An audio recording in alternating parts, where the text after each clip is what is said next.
Bonsoir à tous. Dans l'actualité, ce soir, des recrues au bloc républicain au niveau de sa section de Porto Novo.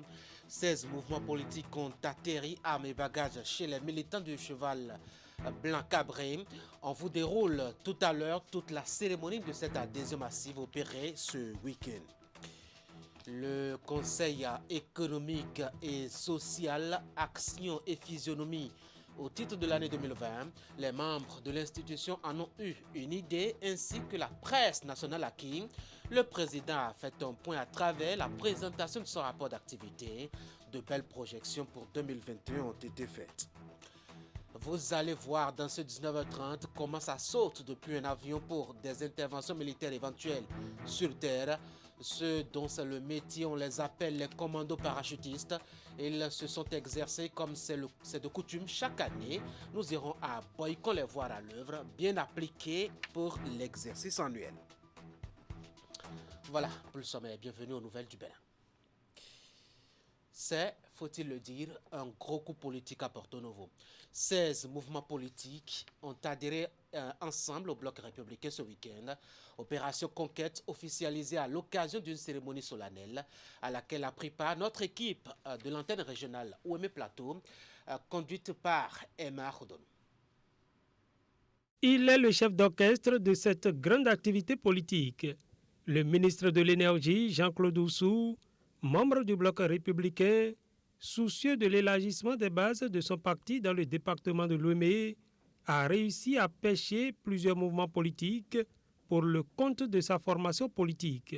Cette cérémonie, qui a connu la présence de hauts responsables du bloc républicain et de têtes couronnées, consacre l'adhésion officielle de ces mouvements au bloc républicain.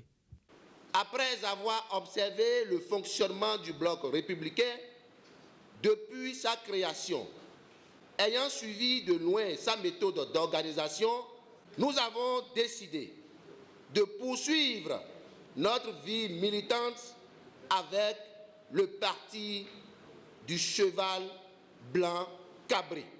Au total, 16 mouvements vont ainsi prêter serment, déclarant leur adhésion au bloc républicain. À l'endroit de ceux-ci, le manager politique Jean-Claude Oussou a dit toute sa gratitude et les a assurés de ce qu'ils ont fait le bon choix.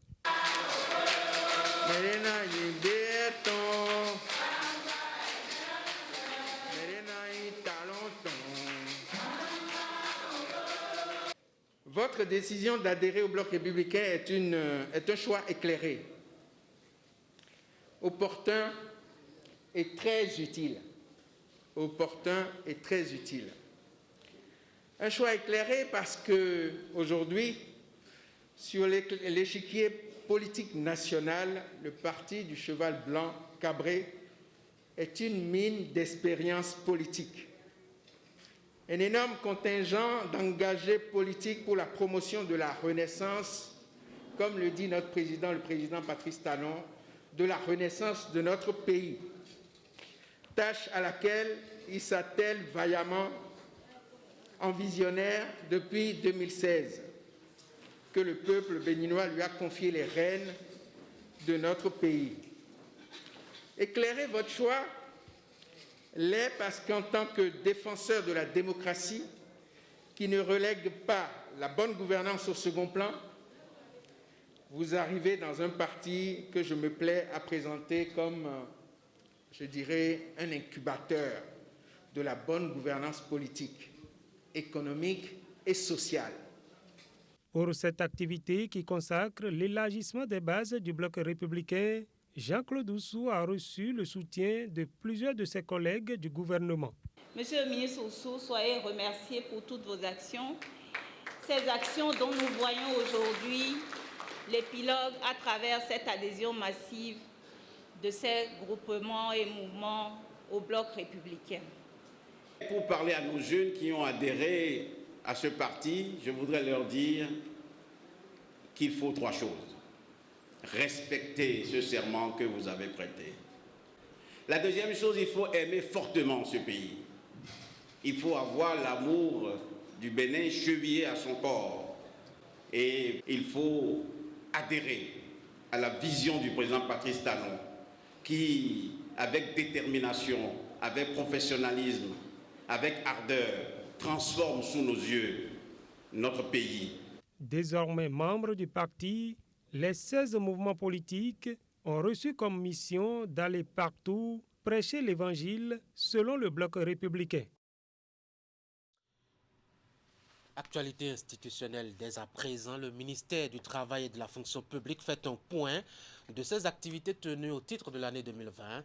Depuis hier, les cadres échangent sur l'ensemble des missions exécutées, les réussites, les échecs et les difficultés. Une tradition honorée dont nous parle ici en détail à Siongo Kanya.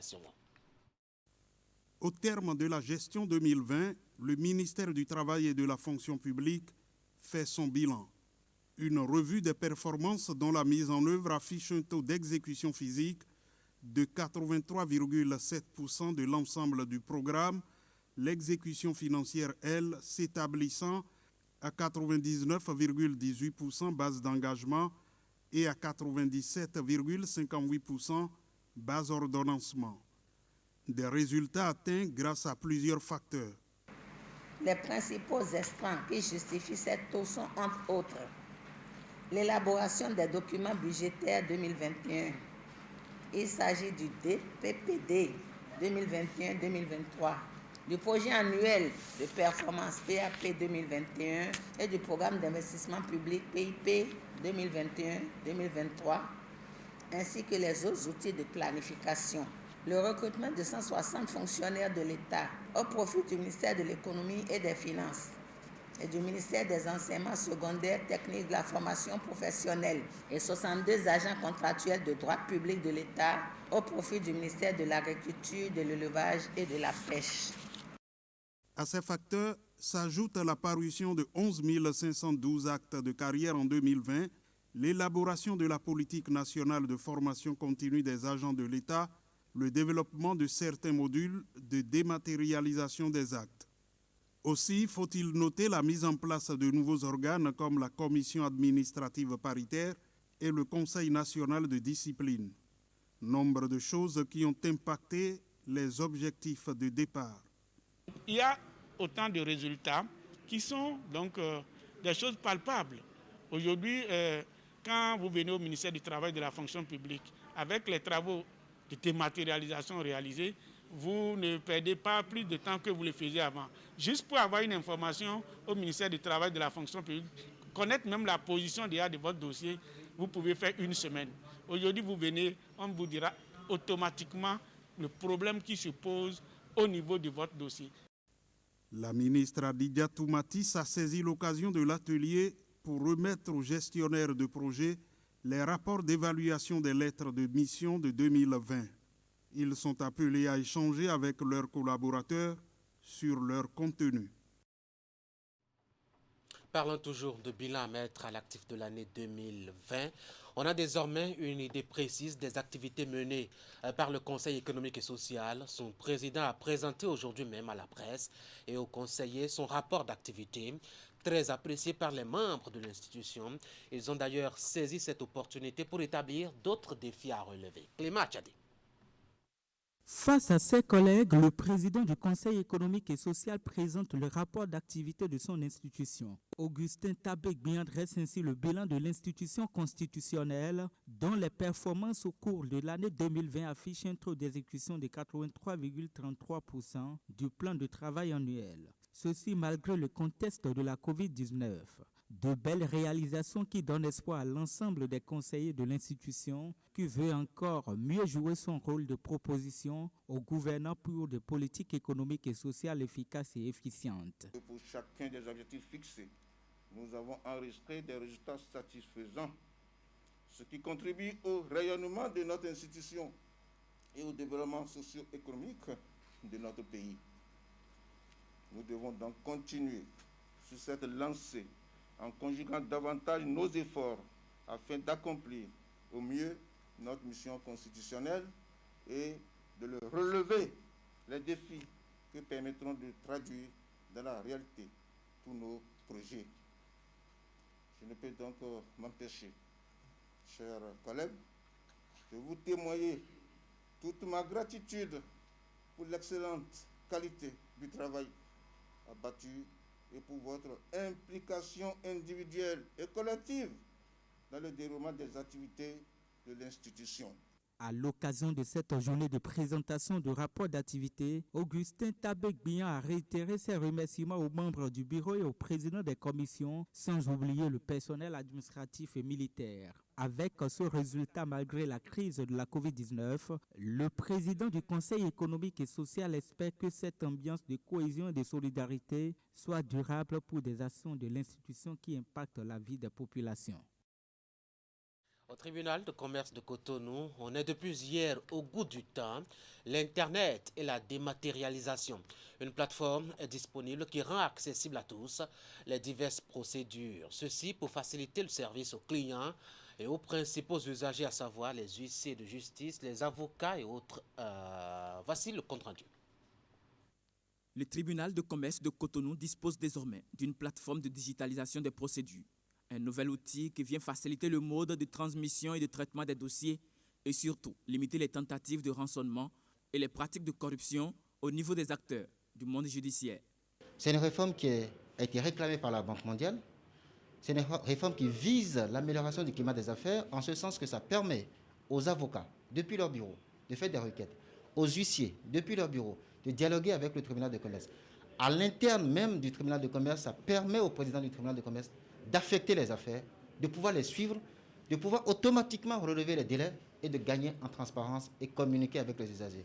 C'est vrai, il y a une incidence financière de 190 francs. Vous comprenez que ça ne représente rien. Parce que si on devait quitter son cabinet, par exemple, à Calavi, et venir jusqu'au tribunal de commerce pour enrôler un acte, ce n'est pas 190 francs qu'on dépenserait. Donc on gagne en célérité, on gagne aussi en assurance. Auparavant, c'était des paiements à la caisse. Maintenant, ce sont des paiements dématérialisés, par mobile money, par move money ou par carte bancaire. Cela facilite les choses. Et cela induit aussi une traçabilité du paiement et de l'enrôlement. C'est l'aboutissement de la vision du gouvernement parmi tant d'autres au profit du secteur de la justice au Bénin. Le mode d'usage de la plateforme est ici présenté aux bénéficiaires et aux autorités qui ont suivi de bout en bout le processus d'élaboration. Depuis plusieurs mois, le garde des Sceaux nous a autorisés à travailler sur une application électronique censée projeter notre pays, le tribunal de commerce de Cotonou, dans une dimension moderne, celle des procédures en ligne. Nous avons travaillé durant des mois sur le site du garde des Sceaux. Les résultats de nos travaux ont été présentés au fur et à mesure. Nous sommes là donc en train de franchir un pas qui met davantage l'accent sur l'intégrité et la loyauté des fonctionnaires ou attendus des fonctionnaires. Je voudrais donc, Monsieur le Président, vous féliciter d'avoir prêté le concours nécessaire avec votre équipe pour aller jusqu'au bout de ce processus auquel vous avez tenu et qui, avec l'assistance donc de notre consultant, a permis donc non seulement d'éclore et de voir le jour, mais également d'augurer des succès que nous attendons. C'est une révolution numérique qui vient rentrer dans les habitudes des agents du tribunal de commerce de Cotonou. Le ministre de la Justice, Séverin Quenom, les invite à un bon usage de cet outil qui donne un nouveau visage à l'instance judiciaire. Actualité institutionnelle toujours, et ça va être le dernier élément dans ce journal. Les membres du programme sectoriel de lutte contre le VIH-Sida, la tuberculose, le paludisme et les hépatites, les IST et les épidémies en milieu de travail au niveau du ministère de l'Énergie sont officiellement entrés en fonction aujourd'hui. Ils ont été installés par le ministre Jean-Claude Oussou qui leur a rappelé à l'occasion leur mission de veille au bien-être du personnel. Ali Moumouni. Ils sont au total 6 membres à siéger au sein du bureau du programme sectoriel de la lutte contre le VIH-Sida, la tuberculose, le paludisme, les hépatites, les IST et les épidémies en milieu de travail du ministère de l'Énergie PLSTP. Ils sont installés par la première autorité de ce département qui, selon l'attribution, l'organisation et le fonctionnement du programme, est aussi le président du bureau. Vous n'avez pas été désigné au hasard. Et je ne doute point des qualités et des compétences personnelles de chacun d'entre vous. Les individualités dont vous allez faire preuve feront, à travers leur complémentarité, la force collective du groupe que vous allez constituer. Je vous invite donc à une bonne collaboration. En dehors des membres du bureau, des points focaux des différentes directions et structures sous tutelle du ministère de l'Énergie sont associés pour contribuer à la mise en œuvre du programme. Le PLSTP a pour objectif le suivi et l'organisation des activités de lutte contre le VIH-Sida, la tuberculose, le paludisme, les hépatites, les IST et les épidémies dans le ministère. Le ministère de l'Énergie, donc en raison de sa spécificité dans ses interventions sur le terrain et de la couverture géographique, je dirais, de ses activités sur toute l'étendue du territoire, est exposé à plusieurs risques et il convient de développer les actions appropriées pour éviter que ces risques ne se transforment pas en dégâts plutôt, ou anticiper ou atténuer les effets que ces risques pourraient engendrer. La mise en place du programme sectoriel PLSTP s'inscrit dans le cadre des réformes du gouvernement qui visent à améliorer les conditions de vie des populations dans tous les secteurs d'activité à travers l'éradication des maladies transmissibles.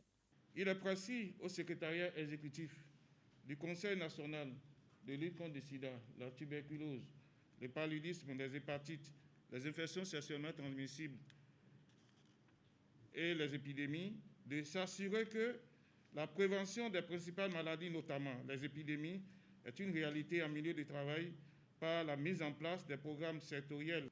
Comprenez pourquoi le secrétaire exécutif, ici représenté massivement, se réjouit que le ministère de l'Énergie dispose à présent de son PLSTP, qui deviendra l'un de nos collaborateurs privilégiés. Pour sa mission, le PLSTP aura à sensibiliser le personnel du ministère de l'Énergie sur les différentes maladies en question et, si possible, l'élargir à leur famille. Selon Jean-Claude Oussou, le financement des activités du programme sera inscrit dans le plan de travail annuel du ministère. Mesdames et messieurs, voici un métier qui pourrait bien vous intéresser, même s'il est à grand risque, mais très patriotique. Le métier de parachutiste. C'est un métier qui consiste, en tout cas pour les militaires affectés à cette tâche-là, à sauter d'un avion en l'air pour des interventions terrestres. Cela appelle beaucoup d'exercices préalables, comme d'ailleurs nous le notifie Maître Hélène Moussou, parti surprendre les commandos béninois en plein exercice. C'est une tradition annuelle à l'état-major de l'armée de l'air. Et pour cette année, elle a bénéficié pendant 7 jours qu'a duré l'entraînement de l'appui d'un détachement d'instruction opérationnelle français venu de Dakar au Sénégal. Le reportage. L'exercice est périodique. Il est organisé sur instruction de l'état-major de l'armée de terre. Pendant une semaine, les éléments du 1er bataillon de commandos parachutistes de Ouassa ont effectué le saut. L'opération a connu la participation de soldats venus d'autres unités des forces armées béninoises que d'ailleurs. 160 au total, ils ont pu réaliser l'exercice de largage grâce à l'appui d'un détachement d'instruction opérationnelle français. Je voudrais remercier les coopérants ainsi que les instructeurs qui sont venus de Dakar pour venir faire le DIO. Parachutiste, c'est pas simple. Parachutiste, ça se mérite. Parachutiste, ça se gagne. Ça se gagne pas seulement en sortant de l'avion. Ça, c'est pas compliqué. Il suffit même parfois de se faire aider par le largueur. Le problème, il n'est pas là. Le problème, c'est tout le travail qui est fait en amont, qui est fait avant, en préparation physique, en préparation technique. Arriver au sol, le regroupement, l'opération, c'est ça, parachutiste. L'avion n'est qu'un vecteur. L'exercice de saut a démarré par un regroupement de la troupe. Les premières séances ont été consacrées au rappel des notions essentielles. La deuxième phase a été celle du saut proprement dit. Après une ultime vérification des équipements, les soldats ont embarqué par groupe dans l'hélicoptère. Largué à une certaine hauteur, la centaine de parachutistes a essayé de mettre en pratique les recommandations pour être un bon commando. Je voulais remercier la hiérarchie militaire qui ne ménage aucun effort pour pouvoir accroître la capacité opérationnelle des unités. Je crois que dans l'ensemble, ça s'est très bien passé. Nous avons commencé l'entraînement au saut avec 2 volets. Le premier volet, il s'agit du saut de brevetage. Ensuite, il y a un deuxième volet qui consiste de 100 personnels du 1er bataillon de commando parachute uniquement, qui sont destinés à faire un exercice. On a dénommé l'exercice Gangan 2021. Gangan, c'est l'aigle. Et cet exercice consiste a fait une opération de libération d'otages à travers une mise en place par un vecteur aérien. Ceux qui ont fait les sauts d'entretien, merci, continuez, faites ça bien, appliquez ce qu'on vous demande de faire. Les nouveaux qui sont arrivés, surtout ceux qui ne sont pas du premier BCP et qui sont venus sauter avec nous, félicitations, du courage. C'est du sport, le saut. Tout le monde peut le faire. Je vois dedans aussi quelques officiers du Niger. Merci les amis. Capitale pour tout soldat appartenant à l'unité aéroportée, l'exercice exige des soldats des aptitudes physiques, mentales et même intellectuelles. Et pour la première fois depuis des décennies, le saut cette année a connu la participation d'une femme. Volontaire, elle a quitté le bataillon interarmé de Parakou. À la fin, certains des participants se sont vus décerner des brevets, d'autres des attestations. Satisfaits du bon déroulement de l'opération, soldats et responsables ont remercié le chef d'état-major de l'armée de terre. Leur souhait est que l'initiative se répète le plus souvent et à intervalles rapprochés afin de leur permettre d'être mieux aguerris. On va ouvrir la page de la célébration de la Journée internationale de la femme. Le Profina GIZ, entendez projet de promotion du financement agricole au Bénin, a célébré donc la Journée internationale de la femme édition 2021 avec les femmes de la Fédération nationale des productrices de karité. Moment de réjouissance, de partage, mais aussi de réflexion sur les avantages et les opportunités qu'offre justement ce projet. Voici le point de la cérémonie avec Alassane Aouna.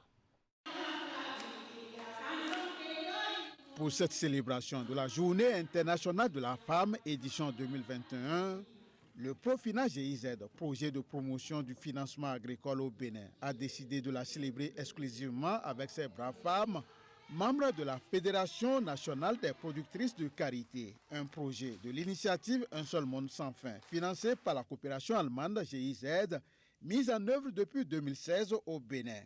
Il vise à améliorer l'accès des organisations professionnelles agricoles et des petites et moyennes entreprises agricoles aux produits et services adaptés offerts par des systèmes financiers décentralisés. À l'instar des autres projets de la coopération allemande, le Profina accorde une place de choix à l'approche genre dans ses interventions. Pour preuve, les indicateurs du projet voudraient que les actions soient orientées vers une population dont 35% au moins sont des femmes qui utilisent efficacement des produits financiers. La filière karité est sujette à d'importants défis. Pour les relever afin qu'elle révèle tout son potentiel à l'économie nationale, le Profina GIZ s'attaque à la question du financement, source de démotivation des femmes productrices de karité. Et c'est à juste titre que le thème de cette édition porte sur le leadership féminin pour un accès équitable aux facteurs de production à travers le financement agricole. Ce choix, loin d'être anodin, est l'expression de la volonté du projet d'éveiller l'attention de tous les acteurs à divers niveaux sur la nécessité de garantir un accès équitable pour les femmes aux facteurs de production, afin que nos chères sœurs, nos braves mamans, puissent porter à échelle leurs activités sur cette filière qui fait déjà elle-même la promotion de la femme. La particularité de notre filière justifie davantage l'importance de ce thème car nous sommes toutes conscientes du rôle prépondérant du financement agricole comme outil pour un meilleur accès des femmes productrices de karité aux facteurs de production. Les offres et opportunités adaptées au financement de la filière karité, le leadership féminin pour un accès équitable des femmes aux facteurs de production à travers le financement agricole et les perspectives de mise à échelle des activités de la filière pour l'autonomisation de la femme, ce sont là les trois communications qui ont meublé ces assises. Cette journée nous a plus réveillés sur ce que nous faisons comme activité. Il nous a donné des directives. Que toutes les femmes réunies au sein de la FMPK puissent s'unir pour le développement de la filière karité du Bénin. Cette célébration marque une nouvelle dimension de la collaboration entre les actrices à la base de la filière karité et le Profina GIZ qui se bat pour le repositionnement de cette filière dans l'économie rurale. Signalons que c'est cette caravane à travers la ville de Djougou qui a donné le top de cette célébration. Les femmes aux commandes et en pole position à la mairie de Semekpodji toute la journée du lundi dernier. Peut-être pour leur beauté, mais d'abord et surtout pour les mettre en valeur à l'occasion de la célébration de la Journée internationale de la femme dans son édition 2021. Une singularité pour se démarquer de l'habituelle façon de célébrer cette journée des droits de la femme. Emma Houdon. Repos, garde à vous. Attention pour la montée des couleurs. Envoyez. C'est un fait peu ordinaire dans la commune de Semekpodji. Le cérémonial des couleurs, intégralement exécuté par les femmes de la mairie.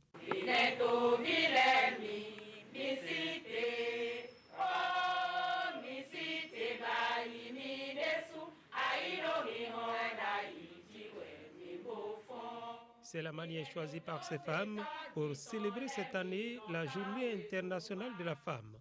Après le cérémonial des couleurs, elles sont retournées à leurs postes respectifs pour s'acquitter de leurs tâches au service des usagers. Cette innovation, oui, pour juste dire que nous sommes là et que nous avons aussi de la voix.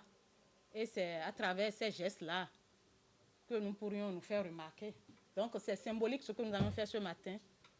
Ici, le drapeau, nous-mêmes chanter, et rien que les femmes pour montrer que c'est notre journée et que nous sommes là et qu'il faut nous prendre en compte. Mais c'est pour la conscientisation de la femme et pour voir qu'est-ce qu'on peut désormais faire pour aider aussi nos femmes qui sont dans les hameaux et comment les aider, tout ça là. C'est comme ça est né notre amicale de femmes à la mairie de Semekpodji. Cette originalité que les femmes de la mairie de Semekpodji ont apportée cette année à la célébration de la journée est hautement appréciée des autorités de la mairie. C'est une journée particulière, non seulement pour la femme, mais aussi pour nous tous, d'une manière générale. Et aujourd'hui, ce qu'elles viennent de faire et ce qu'elles entendent faire tout au long de cette journée témoigne de l'importance, non seulement de cette journée, mais également du son contenu. Il est de notre devoir de les accompagner. J'ai vu que les femmes sont engagées pour se faire valoir, surtout en ce qui concerne leur motivation et leur engagement au travail d'abord. Nous avons souvent l'habitude de dire que les femmes ne s'expriment pas pour prendre leur place dans la société. Mais aujourd'hui, nous avons constaté que les femmes ont commencé par faire le pas. L'accompagnement des hommes ne fera pas défaut, ont promis les autorités de la mairie de Semekpodji, qui invitent les femmes à batailler pour prendre toute leur place dans les sphères de décision. Mesdames et messieurs, c'est la fin de cette session de l'information du soir, au cours de laquelle nous sommes allés voir les commandos parachutistes en plein exercice de saut. Ils appellent cela dans leur jargon le largage. Ces militaires béninois s'exercent pour des cas d'intervention terrestre éventuelle. Ils ont eu l'appui de spécialistes venus de Dakar, les accompagner pendant 7 jours. On continue de célébrer la journée de la femme.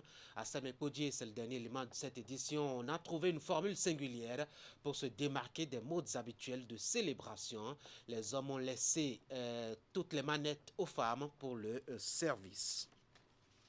Vous savez de quoi retourne l'année 2020 en termes d'activités menées au niveau du Conseil économique et social. Beaucoup de choses faites, mais il en reste encore et encore. L'équipe autour du président de l'institution s'est lancé un défi pour cette année 2020 qui a commencé depuis 3 mois maintenant.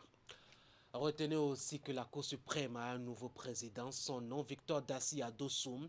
Il a été nommé aujourd'hui même par le Conseil des ministres qui a abordé par ailleurs d'autres questions importantes de la République. Canal 3 Bénin y reviendra certainement dans cette édition de demain. Et puis pour ceux qui aiment le football, il y a les matchs retour de la Champions League comptant pour les 8e de finale ce soir. 2 rencontres de prévues, mais celle qui va certainement retenir l'attention, c'est le match PSG-Barça. On verra bien s'il y aura cette fois-ci la remontada. Faut-il rappeler, les Parisiens l'ont emporté au match aller 4-1. On verra bien ce que ça va donner. Merci d'avoir été là. Vous passez une excellente soirée.